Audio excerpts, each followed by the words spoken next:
इस दुनिया में शब्दों की ताकत बहुत बड़ी है। हम कई बार कई लोगों को कुछ ऐसा कह देते हैं कि वो अंदर तक टूट जाते हैं, और कई बार कई लोगों को कुछ ऐसा कह देते हैं कि वो माउंट एवरेस्ट चढ़ जाते हैं। थॉमस एडिसन जब बचपन में पढ़ाई करते थे, एक दिन वो स्कूल से घर को पहुंचे और अपनी माँ के पास पहुंचे और एक पत्र दिया जो उनको उनके स्कूल से दिया गया था। उन्होंने वो लेटर अपनी माँ को दिया और कहा कि माँ, ये लेटर स्कूल के प्रिंसिपल ने दिया और कहा कि अपनी माँ को जाके ये लेटर दे देना। उनकी माँ ने तुरंत वो लेटर एडिसन की हाथों से लेकर उसे पढ़ने लगी। पढ़ते पढ़ते उनकी आंखें नम हो गई। उन्होंने एडिसन को गले लगा लिया। एडिसन ने बड़ी बेसब्री से पूछा कि माँ, इसमें क्या लिखा है, वो तो बताओ।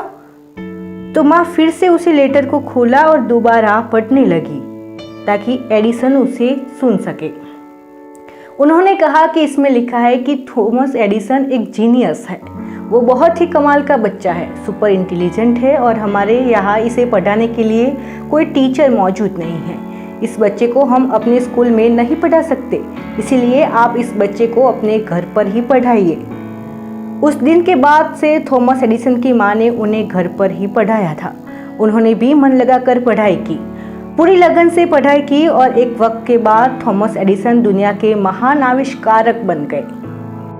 इन्होंने बल्ब का आविष्कार किया, वॉट रिकॉर्ड करने का आविष्कार किया, इलेक्ट्रिक कार की बैटरी का आविष्कार किया, मोशन पिक्चर्स का आविष्कार किया। ना जाने ऐसे कितने आविष्कार किए हैं जो इन्होंने किए हैं। धीरे धीरे ये बहुत बड़े आविष्कारक बन गए। इन सब के बीच उनकी माँ का देहांत हो गया। एक दिन ये घर की साफ सफाई कर रहे थे तो उन्हें वो पेपर मिला जो बचपन में उनकी माँ को उनके स्कूल के प्रिंसिपल ने दिया था। उन्होंने उस पेपर को खोला। उस पेपर में लिखा था कि आपका बेटा दिमाग से कमज़ोर है, मानसिक रूप से कमज़ोर है, हमें इसे अपने स्कूल में नहीं पढ़ा सकते, आप इसे घर पर ही रखें।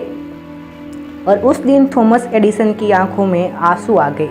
उन्हें लगा कि उनकी माँ ने कितना बड़ा काम किया है, मेरी इस सफलता के पीछे मेरी माँ का हाथ है।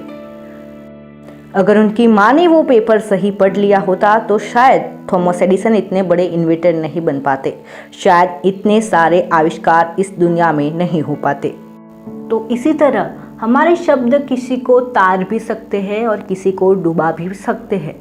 हम कई बार कई लोगों को ऐसे शब्द कह देते हैं कि जिसे वो अंदर तक टूट जाते हैं। उन्हें विश्वास दिलाना चाहिए कि शब्दों में बहुत बड़ी ताकत होती है। मतलब कि बातें करनी चाहिए, पर अच्छी बातें करनी चाहिए। जो सीढ़ियाँ किसी के लिए ऊपर जाती है वो किसी के लिए नीचे भी आती है। सब कुछ सोच पर और शब्दों पर निर्भर करता है।